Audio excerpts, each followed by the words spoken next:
Good to have you with us. Welcome to this week's edition of Making Sense. I'm Gareth Edwards. A very important day taking place this week. It is a sensitive topic, it is an important topic, it is a life-saving topic, and we're going to talk about World Organ Donor Day and the importance of it. I am going to admit from the front, this is something I have personally experienced as the loss of a family member.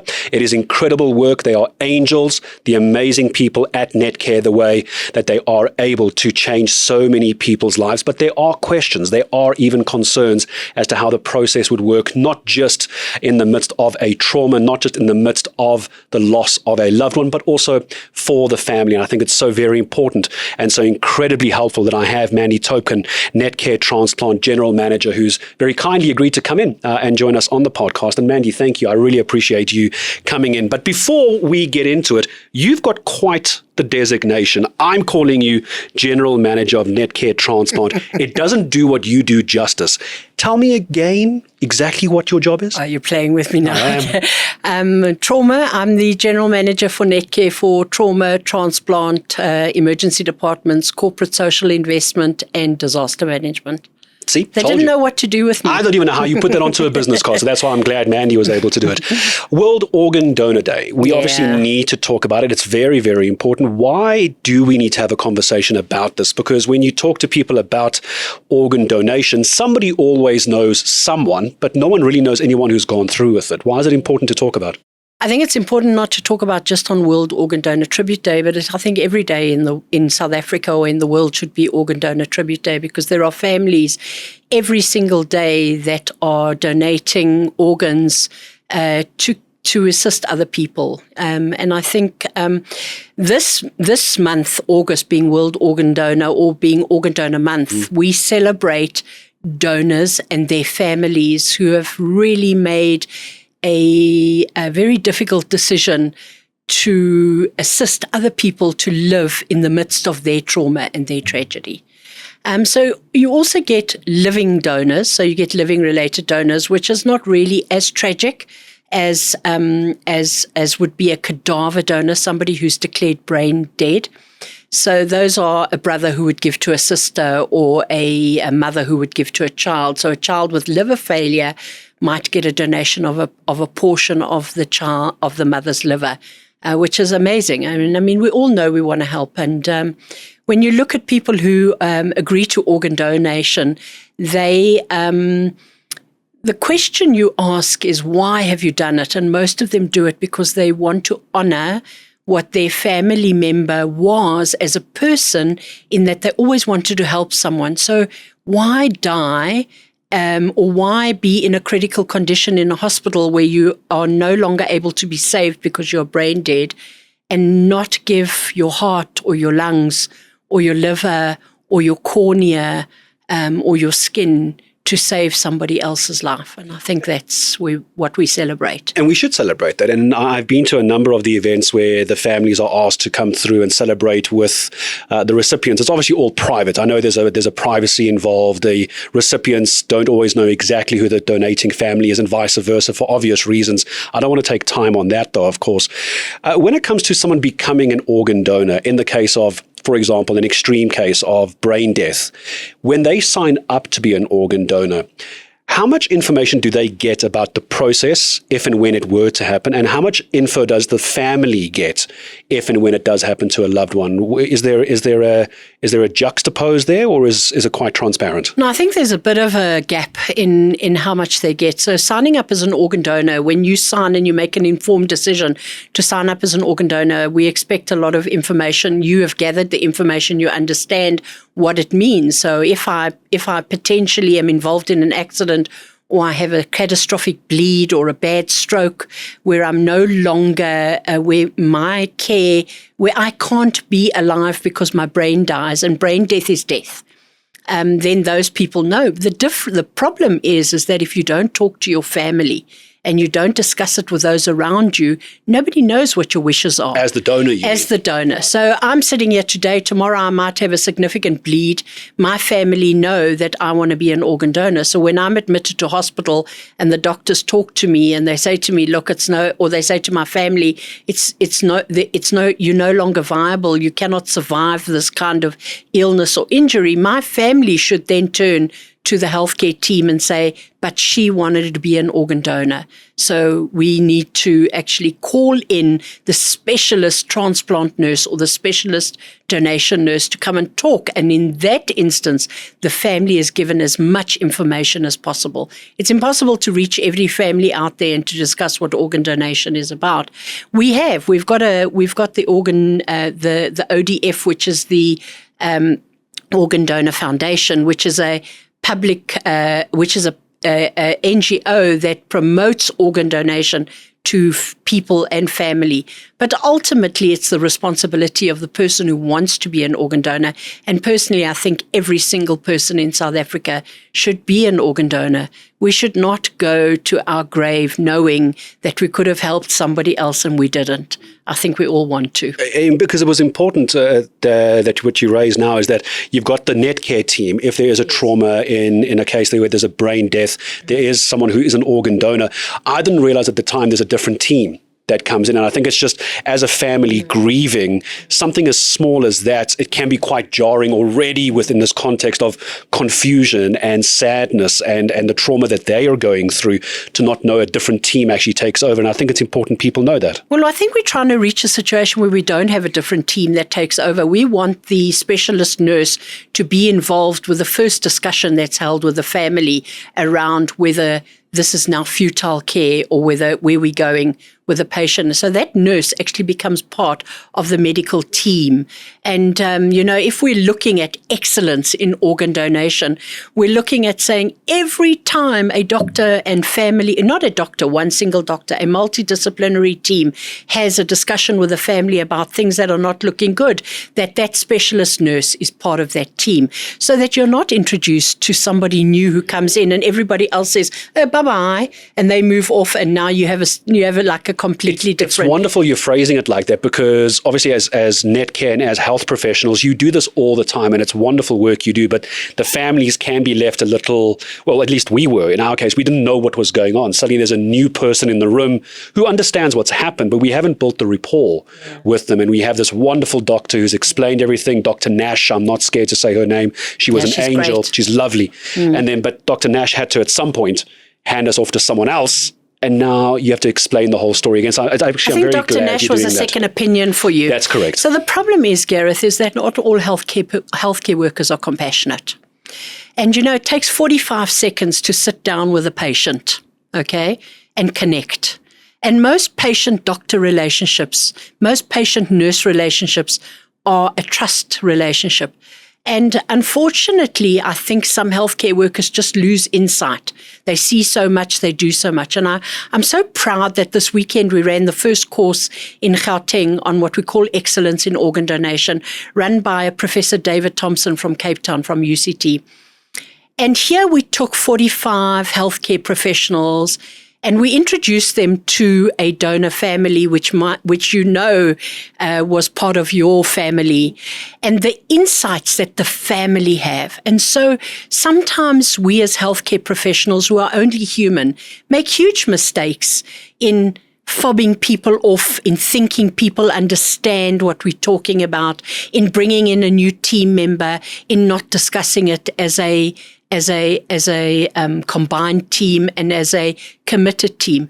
And it's going to take a lot of work. And things like what you're doing today is what assists us to make that work lighter. And I think it's wonderful that an organization like Netcare and you as the general manager are willing to sit back and go, okay, let's get the feedback. Let's take criticism if there is criticism, but let's use it to improve the processes going forward, because you're hearing it now from the family. But on some of the other points that I think is so very important as well is the person that it chooses to be an organ donor. I'm going to use me. It's just easier than trying to find an example. It's me. I'm going to use me. I'm an organ donor. Yeah. I've agreed to donate all my organs in the event of brain death. Does the family who then ends up coming to the hospital. What happens if they don't want to donate organs? Because that has got to be such a difficult situation. Yeah. Where does the legality side, where does the medical side come in here? Well, the legality side is I would only have to ask one person, and that be your wife.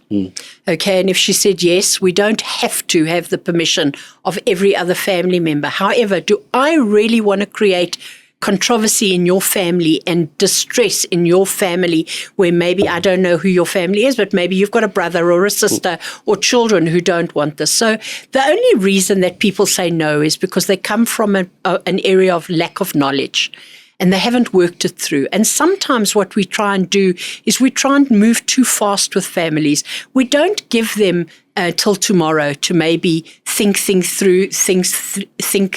through. Yeah. So I think a lot of no to organ donation comes from misinformation. I'm a Muslim and Muslims don't agree with organ donation. Of course they do, because they accept organs when they need hearts, lungs, livers. There's no family, there's no religion in the world that is against organ donation, or at least against helping people. There may be nuances that you have to agree to get to that level. But the most important thing is, if you've never heard about organ donation, go and ask about organ donation, go and read up. We've all got phones. Yep. We're all on TikTok. We're all on, well, we're not all on TikTok, but there is social media, neither am I. But the issue is, go and hear about it. So it's not the first time you hear about it. And sometimes as healthcare professionals, we've also given the family time to process. I'm sure you remember as a family member of yours when you were told that there was no possible recovery, that he was brain dead or she was brain dead. It was devastating. However, as healthcare professionals, we also believe that asking you, might harm you further. You can't have any more harm. Yeah. You cannot be any more devastated than you are. And if you think about it now, aren't you proud of that family member and the lives that family member saved? You know, there might be a child out there might be an adult out there. That legacy is an amazing legacy that lives on. And I'm going to ask you about that now, because we can talk from personal experience about the donations from our family member. But just on the timing, because I did want to make the point that, yes, obviously a family is grieving. Yes, there is trauma, understandably. I don't think anyone can ever try and explain that. But from a medical side, there must be a time limit, because you're talking about organs. Let's call a spade a spade. There must be, I'm not a medical expert, from a brain death or when an organ transplant is agreed to take the gift and use it. There must be a medical time frame, which must be difficult to communicate with the family. I don't think anything is difficult. And, when you communicate with a family, you shouldn't be communicating at the end. There should be communication from start to finish. Sure. When you come in and your family member's been admitted, that first discussion you have with the doctor is what develops your relationship. That first impression you get, this looks good or it doesn't look good. This may have a bad outcome. That already is the timing that you start. However, if you're declared brain dead, we cannot continue forever and ever and ever, because brain dead people that we can use a ventilator to sustain your breathing, but eventually all organs will fail. And when we reach that stage where the organs start failing, then you can't be a potential donor. What also is important is that the healthcare practitioners don't stop caring for you when you have decided to either be an organ donor or when there's a bad outcome. Because that then also says that when I get to an organ donor who's in a poor condition because the healthcare practitioners have decided they're not going to give as much fluid as they would or that kind of thing, that also affects whether organs are viable or not. And it's also very important emotionally for the family as well, because what you're talking about here is when a decision is made for the donation to take place. What I think help the family, and I hope everyone who's considering this or maybe going through it, is that they are still treated as living patients. They are still cleaned, they're still hygiene, they still get all the fluids. But what stood out for me, and I don't know why this stood out for me, is even going into the theater for our family member, we found out that he was going to have an anaesthetist with him, because we had that thought of, is this person going to be in pain? Something, again, the family thinks of, maybe not necessarily the caregiver, but that was such a small part, but it was so reassuring. But it's something interesting we learned this weekend, as well as healthcare practitioners. The anaesthetist goes to control the situation in terms of blood pressure and that kind of thing. But brain dead people don't feel pain because you have no brain to comprehend brain. And so all brain dead people are painless. But yes, the anaesthetist does go. And what we must also ensure is that families, sometimes, I don't know if you were ever asked to write down thoughts that you might have had, because you might have had questions at the time that the doctors were talking to you, but never had an opportunity to ask them or couldn't remember them because things were quite hectic. So as the specialist coordinator, that's who you have, who is available to you to explain all of these. And yes, there might be a situation where we don't have an anaesthetist in theatre like for kidneys, but if you're doing maybe a heart or maybe you're doing lungs, we would have an anaesthetist in theatre because we need to ensure that things go smoothly in the theatre. But just remember, Gareth, no pain was felt because you're brain dead. Yeah. You don't feel any pain after that. Just before I start asking you in closing your thoughts on the feedback you've gotten and Organ Donation Day as well, what for the family after the fact? The family member goes into theatre. Is there a delay? How do we know that the organs are going to be used immediately? Can that affect the process and slow things down? So before we procure any organs, we make sure that there's a match. So there's no use me procuring a heart and knowing there's no one that needs a heart, although we might use heart valves. So we're always upfront and honest with the family as to what organs are accepted, what organs we can use for patients waiting for transplant, and then we will inform the family that what organs were transplanted. We do ask families, recipients, to write back to the donor family. However, they're also human and they're also going through their own trauma of trying to understand what they've been through, years and years of illness, waiting up to 5, 6, 7, 10, 12 years to be transplanted. We can't control that they will or they won't. This is one of the lessons we learned this weekend with the family member that came to speak to us as healthcare practitioners, is that sometimes you hear things and sometimes you are told things will happen that don't happen, and that's quite disappointing. However, the Organ Donor Tribute Day that we have in Joburg, there's a great one at the Fourways Memorial Garden every year, where we have a tribute day. There's one in Cape Town where they do it at a cathedral, and there's one in Durban where they do it at the Memorial Garden, where all organ donors are lauded for what they've given. And remember, this is a gift. You get no money for this. You get no fame. You get nothing except to be remembered every single year and every single day. Our coordinators remember their donors. We will see a family 20 years later and remember the trauma that family went through and what they did to give. So and where they are these days and what a difference it's made. I've got one last question before we land this plane on this particular topic and I say goodbye to you. One thing that stood out, and I wonder if it came back to the feedback, because this was interesting that after the decision was made and the new team came in, at the time, I know you're looking into that, but the new team came in, and I don't mean to be crass, but this is what it came across as, a menu for what organs to take. Just in that trauma for the family, now sitting with what is a list of organs. I mean, is that necessary? Is that something that can be looked at? Is that a legal requirement to stop me from taking things that I'm not that the family haven't agreed to? And so some families agree that you can have heart and lung and liver, but you can't have corneas because they've got a thing about eyes, or you can't have skin because they've got a feeling. Although we must admit it doesn't disfigure the body in any way. So unfortunately, but the problem is it's not about signing that list. It's about you weren't informed that there would be in the process a legal requirement that we have to keep for years and years and years that ensures that we only procured organs that the family agreed to. And so, yes, it's absolutely necessary 100% as a Department of Health and legal I requirement. wanted to check because I thought it was a legal thing, but I wanted to check. Otherwise, we just take what we want, can't and have you that. don't want that. You can't have that. No. Yeah. Just in closing, as we always do, closing tradition on the show. Anything I haven't asked you that you think I should have if I was better at my job, or a closing thought from you, being World Organ Donor Day taking place? Anything on that? So my closing thought would be that if you haven't thought about organ donation, and I'm even looking at your crew here in the studio, to go and look up on it, to tell your family, and to ensure that you make a decision that is informed. If you need any information, we would be. But I think what you haven't asked me is what day is the Organ Donor Tribute Day in Johannesburg, and whether you can attend, because I'm going to send you an invite. Because I think only then, and I think you might have been invited, because I think your family are probably at 2 years now post donation. Yeah, we were there last year. You were donated. You were. So we don't invite recipients and donors on the same year. And I think that would be an indication for you of what actually the thought process around what we're trying to achieve, to say thank you to families.